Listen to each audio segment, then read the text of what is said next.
Apa itu gelombang kedua? Beberapa ahli mengatakan bahwa Indonesia harus bersiap menyambut kedatangan gelombang kedua virus corona. Salah satu peneliti yang mengungkapkan hal itu adalah epidemiolog Indonesia kandidat doktor dari Griffith University Australia, Diki Budiman. Menurut Diki, pandemi COVID-19 berpotensi memiliki beberapa gelombang serangan wabah, termasuk di Indonesia. Lantas, apa itu gelombang kedua virus corona? Diki mengatakan, gelombang kedua virus corona adalah bila suatu wilayah telah mencapai puncak terkena virus corona, kemudian terjadi penurunan. Setelah fase penurunan jumlah kasus tersebut terjadi lonjakan kasus lagi. Adapun puncak kasus, kata Diki, biasanya dihitung dengan attack rate di angka 3-10% penduduk merujuk data di Wuhan. Gelombang kedua biasanya menyerang hingga 90% penduduk yang belum terpapar tadi, kata Diki saat dihubungi Selasa, tanggal 14 April tahun 2020.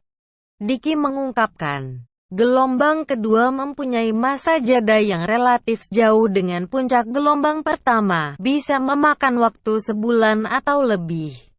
Seperti halnya di China. Gelombang kedua terjadi karena adanya orang dari luar wilayah atau negara yang membawa virus dan menularkan kembali ke populasi yang lainnya. Dalam kasus China diduga pembawanya adalah penduduk China yang kembali ke negaranya, ujar Diki. Sedangkan untuk di Indonesia, ia menyarankan untuk fokus pada kondisi saat ini dengan intensifikasi dan ekstensifikasi tes pelacakan kasus kontak perawatan dan isolasi. Dalam proyeksinya, puncak kurva di Indonesia akan terjadi di awal Mei, dengan asumsi intervensi yang masih sama dengan saat ini. Awal atau akhir setiap gelombang tak bisa diprediksi tepat namun dapat diperkirakan. Walau kadang sedikit tricky, misalnya DKI melakukan PSBB ketat selama sebulan, dan terjadi penurunan angka kasus baru, dan memutuskan untuk membuka atau meniadakan PSBB. Pada kondisi tersebut bisa saja disebut gelombang pertama, kata Diki. Setiap wilayah berpotensi alami gelombang kedua menurut Diki.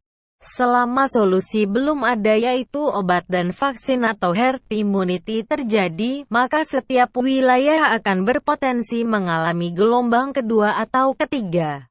Hal ini, imbuh Diki, sama halnya seperti perjalanan panjang manusia saat pandemi flu pada tahun 1918 sampai tahun 1920. Diki mengungkapkan, pandemi COVID-19 ini harus dipahami secara utuh. Saya melihat pemerintah pusat atau daerah belum memahami ini. Terlihat dari pendekatan strategi masih belum menyentuh strategi utama pandemi yaitu tes, trace, treat, dan isolate. Plus upaya pencegahan seperti pembatasan sosial dan fisik yang di dalamnya masuk PSBB, cuci tangan dan bermasker, papar Diki. Ketika disinggung apakah jumlah kasus di gelombang kedua akan lebih tinggi dari gelombang pertama, ia tak bisa menjawabnya. Hal itu lantaran selama pemerintah belum mengetahui berapa sebetulnya jumlah penduduk yang telah terinfeksi COVID-19.